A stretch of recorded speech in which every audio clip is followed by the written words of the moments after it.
Welcome back mga kaaldab. Ito na naman po ang inyong lingkod, si Mr. Destiny. At magbibigay po tayo ng pinakamainit na update po ngayon sa social media mga kaaldab.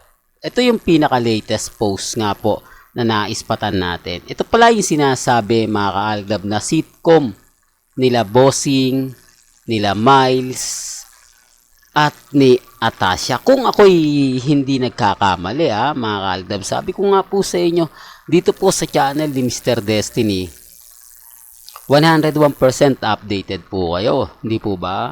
May mga bagay-bagay nga po na sinasabi ng iba, baka wala naman yan Mr. Destiny. Alam naman namin na, kumbaga, madali na para sabihin na ganito, wala naman ikaw resibo. Wala kang ebidensya. Well, gaya nga po ng sinabi natin, pagdating po sa mga update na patungkol nga po sa mga kaganapan sa EAT, sa TV5, kila Mengay, kay Alden, 101% updated tayo. Kaya nga po nasabi natin na ito yung simula. Ito yung bagong comedy sitcom na kung saan nga po talagang kagigiliwan, di po ba? Title pa lang, mana-mana, we put the pan in funeral. Di po ba? Title pa lang mga kaaldab, talagang masasabi mo yan na may punto ka Mr. Destiny. Napakagaling mo naman. Nakakuha ka agad ng update. Nakakuha ka agad ng impormasyon. Ganyan naman po tayo. Sabi ko nga po sa inyo, kapag gusto nyo lang naman po ng update, gusto nyo lang naman po ng mga kaganapan sa Instagram, sa Twitter, sa Facebook, sa mga website, pupunta lang po kayo dito kasi tayo naman po kumbaga naghahanap din tayo Hindi naman po na nakaupo lang ako rito tapos nag-aantay ng may magbibigay sa akin ng info, hindi po ba? Hindi, pagka may nakita tayo, bukod sa may nagbibigay ng info sa atin, nagre-research din po tayo. Hindi po ba? Naghahanap din tayo na parang meron nga na ganito ganyan. Di po ba? At yun, nakikita naman po natin. Sabi ko nga po sa inyo, dito po sa mga update, huwag po kayong maniniwala na fake news tayo. Lahat ng binabalita natin, hindi totoo. Lahat ng binabalita natin, throwback video. Hindi po. Umaayon lang po ako sa agos ng panahon. Di po ba? Yan naman po yung gusto nila Yan naman po yung sinasabi nila sa akin ng mga Armain at Main Fanatics at mga Alden Fanatics. Mr. Destiny, move on na kayo. Kumbaga, sumabay ka na lang sa Agos. Kung ano yung Agos, sundin mo na lang. Di po ba? Ngayon, yun nga po yung ginagawa ko. Sumasabay na lang tayo sa Agos. Kasi alam naman po natin na, kumbaga, makakuha rin naman po tayo ng impormasyon. Makakuha rin naman po tayo ng update. Di po ba? Lalo na nga po sa mga komento sa social media. Ang hindi lang po talaga nila matanggap at hindi lang po talaga nila alam yung mga kaganapan. Di po ba? Sabi ko nga po sa inyo, kung gusto nyo lang naman po ng trending, pupunta lang naman po kayo dito sa channel ni Mr. Destiny. 101%. Di po ba? Updated na po kayo. Gaya nga po ngayon, lumabas na po yung kumbaga sitcom na sinasabi natin. Mana-mana, we put the pan in funeral. Di po ba? Tapos may pupunta na naman sa channel ko. Yes, Mr. Destiny.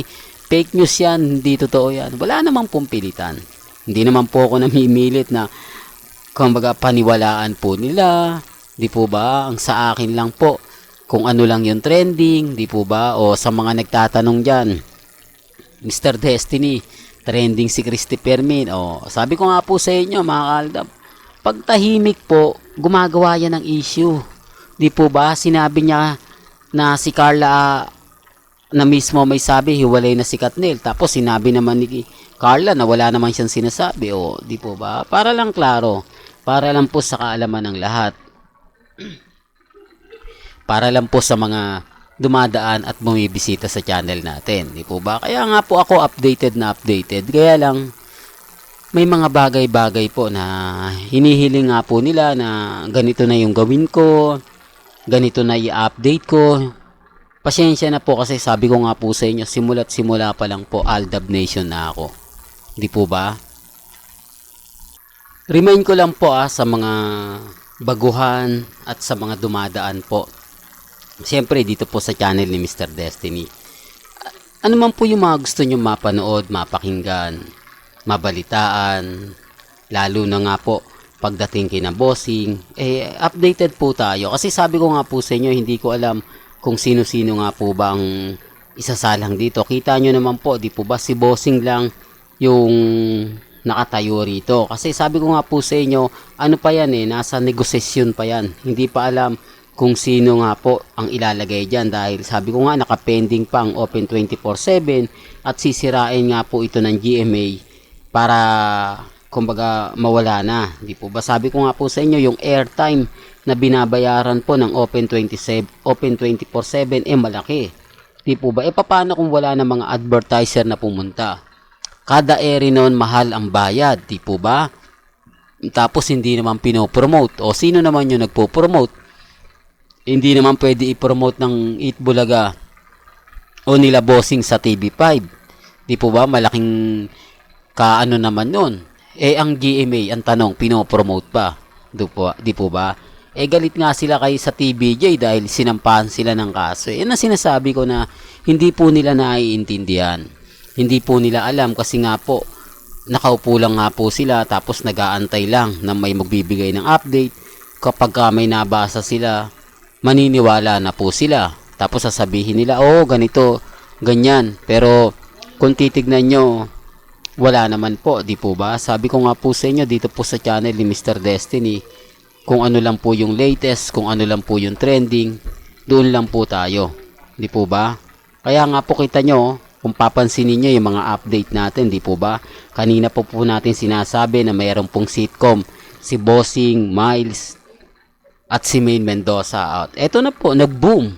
Ganun naman po kasimple. Kasi kapag may nabalitaan po, pag pumutok na po yan, antay-antay lang kayo, may bago tayong update.